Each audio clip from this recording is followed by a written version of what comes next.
Good evening, everyone. Welcome back to the USA on the Gallagher Shots YouTube channel. We very nearly nailed the prediction last time out where we said we would have an awful game against Wolves where they would score one goal and win it. And it was looking that way until basically the last kick of the game when Jacob Murphy bent in an absolutely unreal free kick to steal a point of Molineux. Next game is Everton, a team who weirdly only finished one place above us last season but are looking like absolute world beaters at the minute. And one of those world beaters is joining us now. It's Tom from the Toffee Blues. Tom, thanks for coming on. Oh, nice one. Don't feel like a world beater, but yeah, it's nice to be called that. Yeah, I mean, I forgot that you only finished one place above us last year. It seems crazy. You 5 points ahead, and then you're 5 points ahead of us already this season. What an unreal start for you guys. Yeah, I didn't realize that either. But yeah, it was just kind of momentum of the first 5 games of the season or so. We just kind of the new signings really gave us a boost. James Rodriguez, Decore, and Alan. They just seemed to step up on midfield because you got to remember like back in the last year, even we were playing with a midfield of Tom Davis and an absolutely idle Gylfi Sigurdsson as well. So we stepped it up straight away, and that seems to have just given us an absolute incredible boost. And we've really stepped it up in terms of keeping the goal momentum. We obviously had a decent result at Spurs against Spurs, and then since then we've had a decent ride of all right winnable fixtures, and we've done well in them up until obviously Southampton last week. But yeah, apart from that, we've been really good, and we seem to be playing good football, which I haven't seen from Everton's side often in my lifetime, to be honest. But no, it's nice to No. be top of the table. But I think we should screenshot it when it lasts because while it lasts, I don't know how long it's going to last, to be honest. Well, I mean, you've been in a season that's been ridiculous in terms of results already. You seem one of the only sides that's sort of easy to predict. Ancelotti has seemingly come in and just put his stamp on the team immediately and said, 4-4-2, here's how we play. Easy football, keep it straightforward. There's been a few sort of false dawns, would you say, at Everton since Moyes left with, big managers coming in with supposedly sort of sexy football that's going to sort of revolutionise Everton. It's never really happened. Does this feel different this time around? Yeah, the club lost its identity, if I'm honest, to be honest, after David Moyes, really, because that was we really had a clear identity to be a club that operated on a small budget, a nice little family club, but the club wanted to kind of expand into more of a effective business model and more of a bigger club, really, since Farhad Moshiri came in as the majority shareholder. He didn't really know what he was doing. There was a couple of managers that weren't too good, like the likes of Sam Allardyce, Ronald Koeman, yeah, and Koeman and Marco Silva as well. Were just kind of questionable choices, but we finally seem to have got our man. I'm still surprised to this day that we've managed to get Carlo Ancelotti. Just looking at him in the press conferences, I can't believe it that Everton have got Ancelotti, really. But yeah, he's done really well for us. Obviously, at the end of last season, he just put us into the comfortable slippers of a 4-4-2 formation, and that's what the players could do. The players he had that time were capable of doing that. This season, we've changed formation to a 4-3-3, and that seems to be quite effective with the players we've got. I wasn't too sure about James Rodriguez on the right wing at first because he's not the paciest player, but he seems to be supported by pacey players alongside him, and he can just get on the ball and create. And he's really effective when he does so. But no, Ancelotti's come in and he's really put his mark on the team in terms of getting players in that we could only dream of bringing in the past, and on the likes of Allardyce, Koeman, and Silva. They couldn't bring in the stature of player that Ancelotti's been able to do, especially this summer. So it's going definitely in the right direction. Apart from the little slump against Southampton, he seems to have got us into a better footballing side. So it's great to watch at the moment. Yeah. Yeah, it's interesting saying about how obviously you have the Southampton's a slump, whereas I feel like in previous seasons it's almost been that the good form's been the slump, where you've had blips of looking amazing but generally being poor, whereas it looks like it's kind of the reversal now. You touched on transfers. I had to write them down because you guys went a bit mental in the transfer market this time, and you've always kind of made these marquee signings that you think are going to sort of revolutionise the team. And I think you mentioned Sigurdsson; he was looking like he was going to be one of those. But this year, Godfrey, Allen, Doucouré, James Rodriguez, which similar to getting Ancelotti, just seemed ridiculous. He's like Everton are suddenly like on par with Bayern in terms of the people they're bringing in. It's just ridiculous. I mean, must have been a deadline day to remember for you guys. Yeah, it was the pull of Ancelotti. To be honest, it's I don't think we would have got near those players if it weren't for him, and if it weren't for the players wanting to work with him. Obviously, James had a really good period at Real and a little bit at Bayern. Am I right in saying that James has got a testicle injury at the minute? Did I read that That's somewhere? crazy. I think it's How true. is I that don't even know. possible? He played last week. It was against, in Derby, against where he had a little clash with Van Dijk at the start of the Derby. Van Dijk absolutely clattered him at the start of the Derby, and I thought it was his thigh or something. Ancelotti was quite coy about it in his press conference. He said something like, I can't tell you where the injury is, but it's a hematoma somewhere, like a bruise somewhere. So apparently he's bruised his balls. I didn't know that was possible to bruise your balls, but it seems like Can't a painful speak for one. anyone else, but I've never done that. Me neither, but yeah, he played last week as well. He looked Yeah, fair uncomfortable in the play. last 10 minutes. To play with a bruised ball must be a bit of an ask. So fair play to him. But no, he didn't look his best last week, and I don't think he was ready to play. But I don't know if he'll be ready for Newcastle. We'll see. Because he looked like he wanted to come off in the last 10 minutes. I'm sure I would if I was in the same situation. To be fair, with a bruised ball, but no, I'm hoping he'll be all right. But yeah, I don't know how true that is because it came out of Colombia. I think there was reports, so he must have. I don't know if he told the journalist about his testicular problems, but interesting one. One of the strangest injuries I've heard of. It's definitely an injury that you don't admit to. You usually just say you have a groin problem, don't you? Yeah, But fair play, he's owned it. So the signings have obviously been great for you guys, but one player who has always had the potential but never really done it is Calvert-Lewin. And I just said to you there before we came on, he's turned into prime Real Madrid rival out of nowhere. He's mentioned in interviews that Ancelotti has kind of just took him back to basics and said, look, stand in the middle of the goal, one touch finishes, and you'll score. There's obviously more to it than that, but it seems to be working absolute wonders for him. He's a fantasy football hero.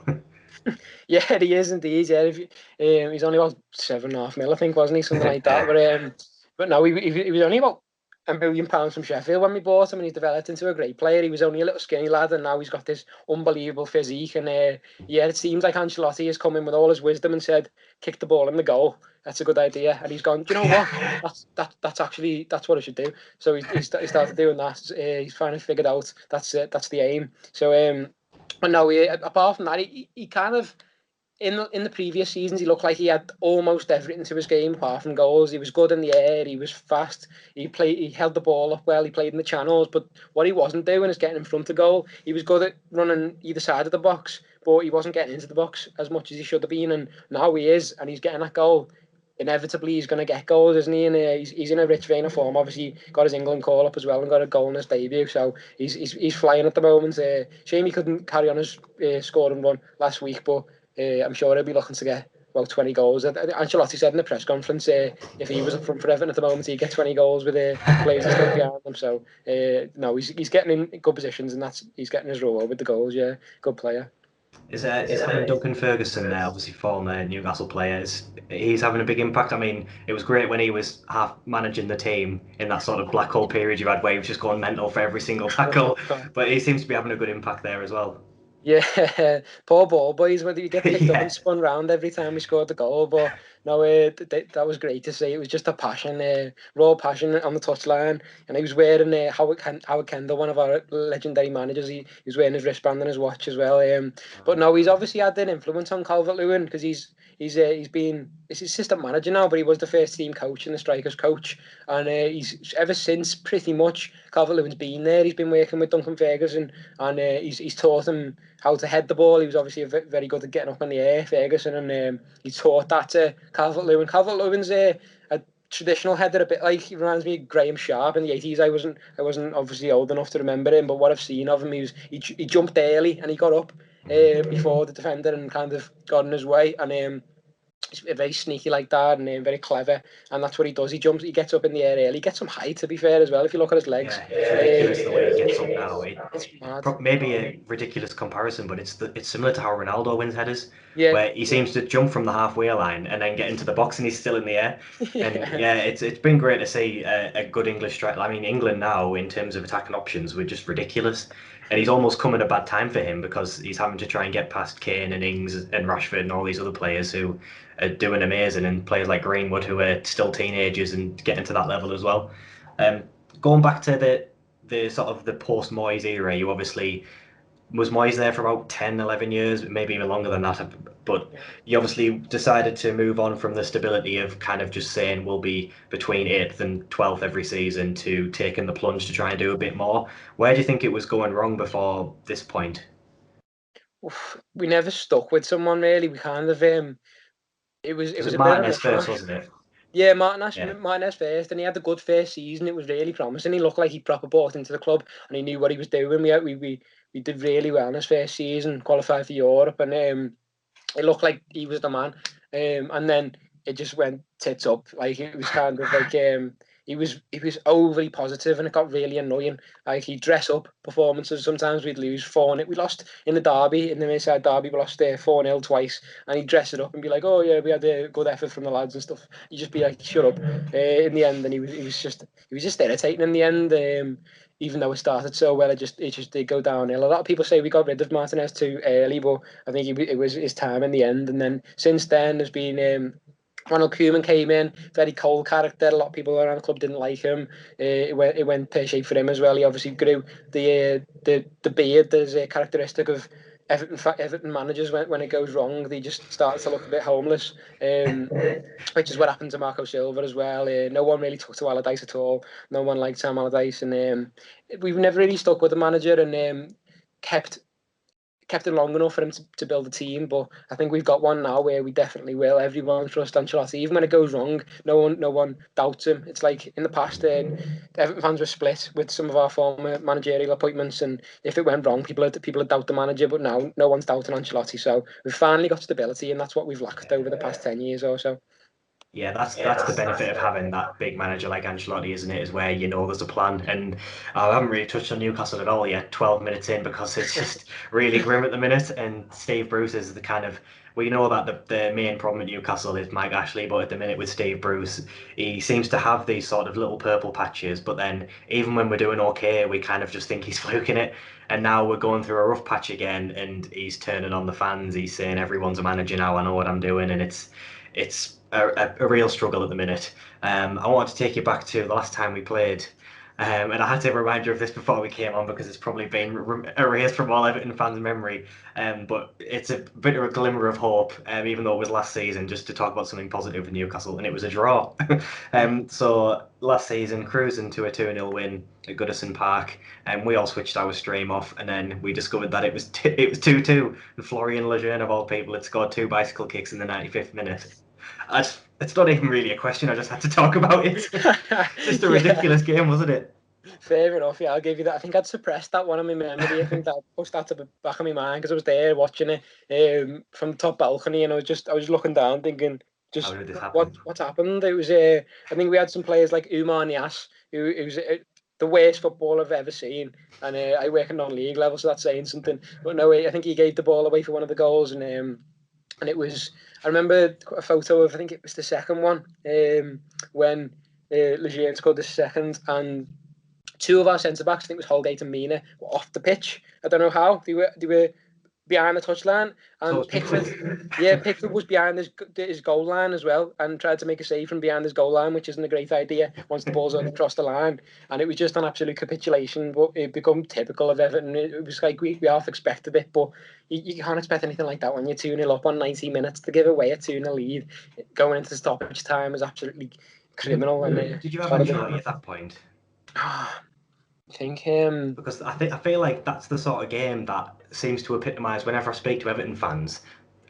Like there's a few teams like this in the Premier League where you'll just do stuff like this, and it's like we're the banter club. This always happens to us, and I guess that's the kind of identity you need to get away from teams that do ridiculous things like that. yeah, it was winter and I remember it being freezing. So it will have been very last days of Silver, or it might have been Ancelotti even. But for Umani has to be playing under Ancelotti. I can't remember myself to be honest. But Could have been a one-off. yeah, yeah, I can't remember. But yeah, literally, I've put that to be back on my mind because it was just a horrible memory. Must be a good one for you, but not for us. Well, it's yeah, like I said before, a blip. It was just one of those ridiculous games where you remembered why football is so amazing. Just even stupid things like that. I mean, most of our memorable moments in recent history have been draws, like Arsenal as well. So says a lot about Newcastle, doesn't it? Pickford, you mentioned him there behind his goal. he's another person who seems to do ridiculous things all the time. We still like to talk. Well, Pickford, he's obviously Mackham. Every time he plays against Newcastle, he makes it a massive deal and always likes to try and go at our fans and things. We obviously all despise him. But there are genuine question marks about Pickford and his ability. We obviously all take the piss out of his arms, like having tiny arms and can't touch the crossbar and things. But what's the Everton fans' opinion? He seems to divide opinion. At the current moment, it's kind of like rallying behind him because he's had some awful threats from people around Liverpool following a tackle on Van Dijk, which was it was an awful tackle and it was a hot-headed Pickford-like thing to do.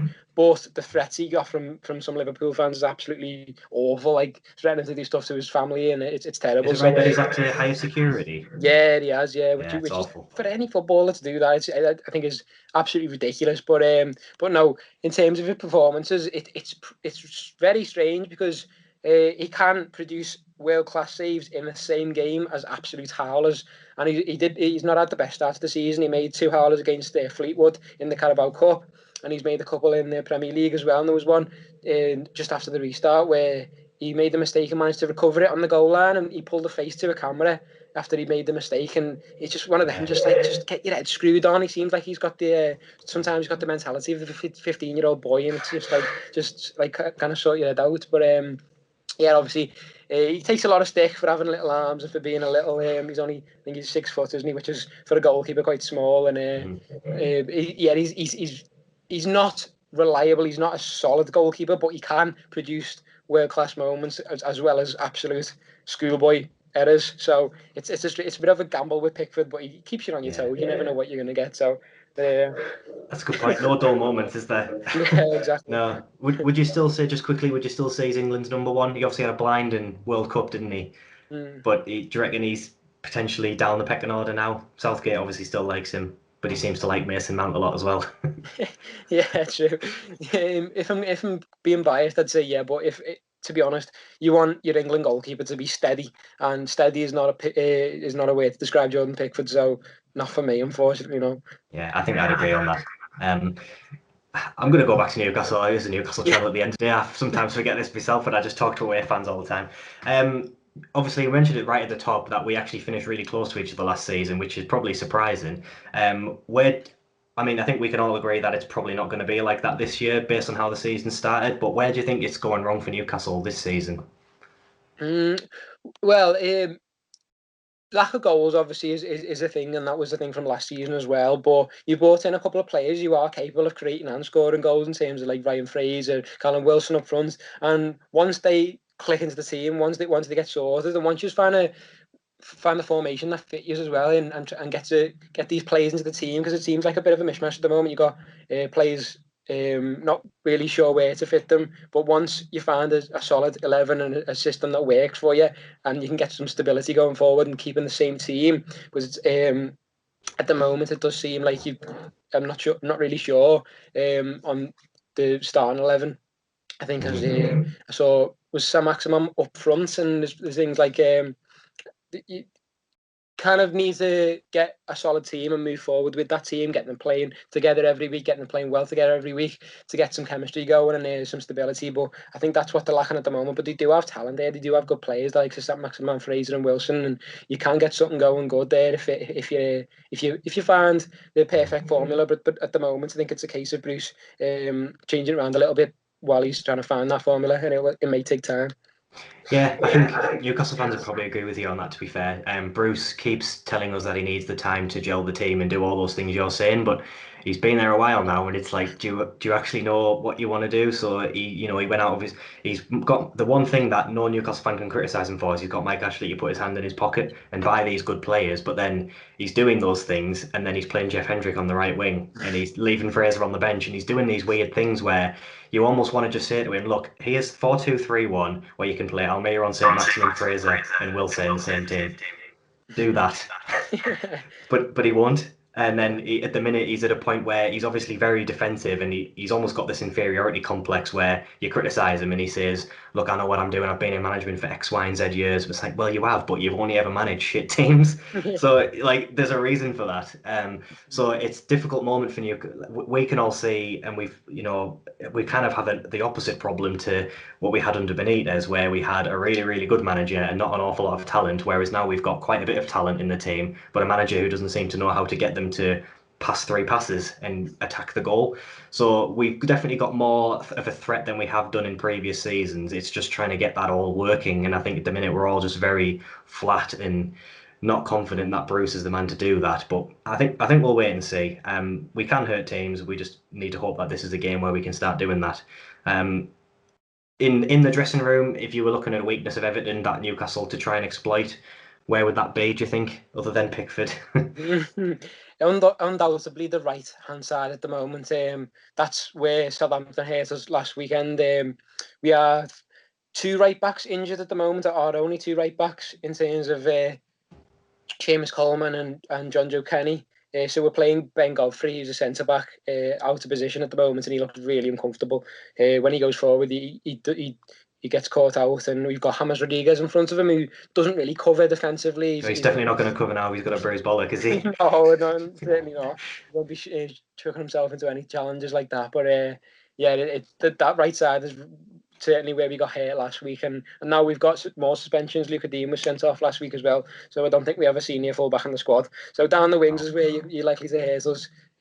I'm sure St Maximin caused some problems for us. So that's definitely a point where you can hurt us, but certainly the right hand side, because that's where Southampton got at us last week. Yeah, that's interesting because St Maximin is at the minute our only threat. And the only issue we have with St Maximin is that Bruce runs him into the ground. So he plays 3 games, looks amazing, then he pulls up with some injury. So yeah, it's interesting you say that. Godfrey is a good defender, but I don't know how well he'll deal with having to twist and turn and hold someone up down the wing all game. So it'll be interesting to see how that goes. If Bruce plays, he sometimes gives St Maximin a free roll in the middle, like you said, sometimes all the way up front.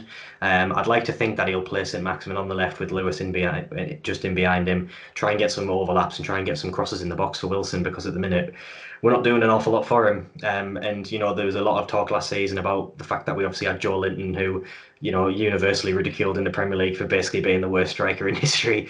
And now we've got a striker who is, relatively proven, but then we can't actually get the ball to him, and he's just stood there in the box. So, in terms of a prediction, I think you guys all, even though you said you had a blip, obviously, against Southampton, I do think that was a blip, and that really you guys are still cooking with gas. You've still got basically full strength squad. I think you'll boss the midfield. What you said there is interesting about the wide positions. I do think we might create more than we normally do, but I just don't see us. I've said this basically every week the past few weeks, which is awful, really. But I just don't see us getting a goal unless it's sort of a moment of brilliance, and by St Maximin and Wilson tucking one past Pickford as he flaps his T-Rex arms around. I don't really see any other way of doing it, and I think Calvert-Lewin will get me points, and I'll grit my teeth as I'm pleased for the 4 points in fantasy football, but also really pissed off that my team's conceded. So I'm kind of tempted to give myself a bit of optimism and say we'll score, but say we'll lose this 1-2-1. I don't know what your thoughts are. Yeah, I've done an Everton podcast earlier this week, and I predicted a 2-1 win. Yeah, because I never like to predict anything other than a win, just to be optimistic. So yeah, I think we will concede, and it will be down the wings. Because we will have a deputising left back as well with Luca Dean out. I think it's going to be either Niels and Kunku, and he was signed for the 23s, or Fabian Delph at left back. But no, I'm going to go for 2-1 as well, because I do think we've definitely got goals in the team, but with no senior fullbacks, I do think we'll concede. Okay, I think that's quite fair. We both come to the same prediction, which I don't know if that's more you being optimistic or me being a miserable Newcastle fan, but I think that's reasonable. I think like we've seen, we've had some sort of banter games recently, so it could be another ridiculous game this season. It's thrown up all sorts of ridiculous things, so I'm sure you'll have enjoyed the Aston Villa Liverpool game for one. And we've had some ridiculous things since the turn of lockdown as well. But I'm happy to go 2-1. I think if I was putting a bet on this, it's Calvert-Lewin any time. It's pretty much a guaranteed one, because we're probably going to be struggling in defence ourselves. Just to touch on Newcastle a final time and Everton a final time, where do you put us at the end of the season? I think if you can get the ball to Callum Wilson, if you can get a solid team working, then I do think you can finish top half. So I'm going to say not too dissimilar from last season, to be honest. I don't think we'll end up top of the table. I think we'll end up about, hopefully, sixth, I'll say, for Everton. Right. And Is that what you're aiming for, would you say, Europa this year? yeah. Optimistically. So, optimistic, yeah. So I'd say sixth or seventh for Everton, and I'd go eighth or ninth for Newcastle. I think we'd all take eighth or ninth single figures. That's an unreal season for us. So yeah, we'll take that. Tom, thanks for coming on. That's been a great chat. We'll hopefully speak later in the season, and we'll see how accurate we were with that. Thanks for coming on once again. Been a pleasure. Nice one for having me.